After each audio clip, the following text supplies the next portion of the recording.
که زما او ستا خلافي نو بیا نن وخت شته چې روغه وکړو چې دا د رپورټ نه بېغمه شو. نبی علیہ السلام بد قیامت پرز وئی یا ربی اے زما ربا ان قوم اتخذوا هذا القرآن محجورا، اے زما ربا دی خلقو دا قرآن پر خود ہوا، قرآن تا سو گزگار نوا، دوستانو دا پارا ٹیمو، دا آؤٹنگ دا پارا ٹیمو، دا رنگ دا اخبار دا پارا ټیمو او د موبایل د پاره خو ټیمو نه کنه. انن په دې موبایل زنانو د نارینو نه زیات ایمان راوړي ورخه سړی سار نه ډیوټي ته لاړ شي اغه یا پیاله کنګال کړي او یا نه او د جمی موسم د کټ تسر تخدی او د قصیز راوالی او ټول رس په ګوته ګرځي اپای کې خو چې سړی مخه ترازی زر تسترګي پټای کنه ای ته پته دار سترګو زیناره نو سترګي پټي کې په پټو سترګو کنه او چې د سړو आवाजونه او غانې بجانې پکې راشي زر په غوګونو کې ګوتې ورکی کنه. یاد ساته محترم مسلمانانو نن زمون کورونه د مولیانو کورونه د مفتیانو کورونه د تبلیغیانو کورونه د عوامو کورونه د دینی او دنیایي خلقو کورونه د زنا مرکز جوړ شوی. دا مفتیان او مشایخ ناس دي.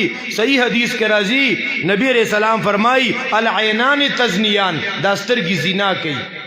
زما استا کور تلاوت پکې نشته خو موبایل پکې 24 غنټې غږیږي د سترګو زینا د غوګونو زینا وې سوکو دینه بغیر زندگی نه تیریږي. نو دا یاد ساته محترمو د موبایل د پاره ټیم، کرکټ د پاره ټیم، کمنټري اورېدو د پاره ټیم، کرکټ کتو د پاره ټیم.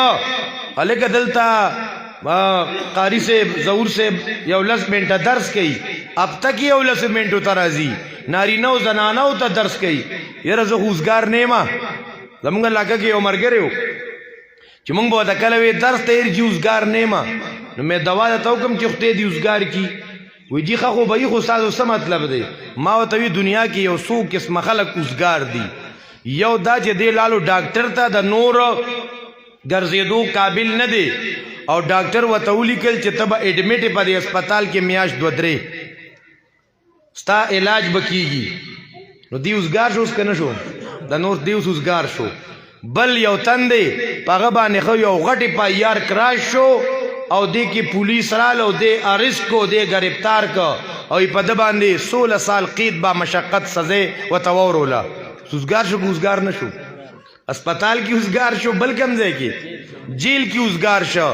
او دریم چې د دنیا د پیریډ ختم شو او دی قبر کې داخل شو د دنیا د کار وزګار شو. نو مې دوا ته حکم چې خته دی وزګار کی وې چې دا دوا خو راته مکوا مې ته وې چې وزګار هم نه وزګار نیم نو قرآن ته نیم وزګار. محترمو دا د سوچ دا دی چې دا قرآن راغستل دا د وزګار خېلو خلکو کار دی. دی قرآن ته دون سپک ګوري. دا یادو ساته محترمو دا علامه ابن جوزی رحمت الله علیه یو قول لتویم او خبره ختم